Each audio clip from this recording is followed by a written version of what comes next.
Hey, welcome to lesson 10 of 15 Days of Original Oratory. We're almost done. This is incredible. And we've done a lot of work in not a very long amount of time. So that's pretty awesome. And I appreciate your diligence. So let's move on. We're going to now shape it. We're going to sculpt it a little bit. And what that means is we've got to work on the introduction, the body, and the conclusion and transitions.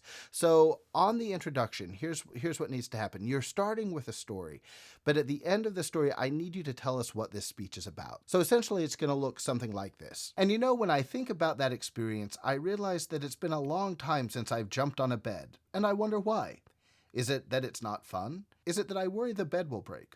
Or that I'll break? So today we'll take a look at why we stop playing as we get older, how we can avoid it, and why we should. So what I just did right there was called signposting. I gave them the 3 things we're going to look at in the speech so that they know what to expect and they know what's coming and they can kind of keep track of where we are in the process. So that's step 1, shape that introduction. Come up with your thesis statement, or basically what it is, it's called signposting. So you're going to get to the end of that story and you're just going to say, so that got me thinking, and then tell us what you're thinking. Why do we whatever? How do we whatever? What's the point of all of this? Your 3 points or your 2 points or whatever, and then say, so we'll be taking a look at that today as we explore the wonders of whatever your topic is.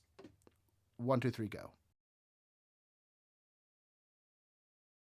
Great. Now we want to add a transitional sentence between section 1 and section 2. So it's simple. Go to the end of section 1, which is the why section. Then we're going to move into section 2, the how section. And you're just going to put a simple sentence in with your information that's something like this. Now that we understand why we lose our enthusiasm as we get older for fun things, we want to look at how we can maintain our sense of childlike wonder as we move into adulthood, or something like that, however it works for you. All right, pause the video and go. Step 3, we're going to write a conclusion.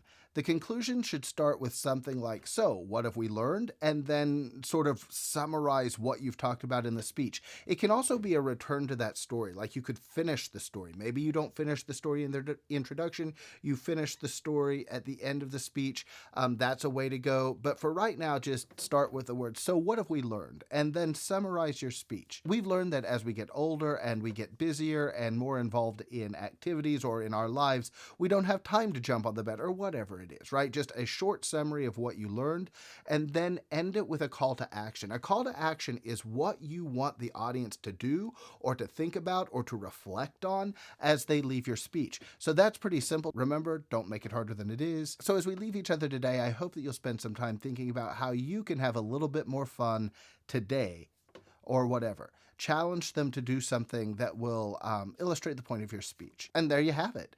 You have a speech now. So finish that up, share it with me, and those are your points for today. I'll see you next time.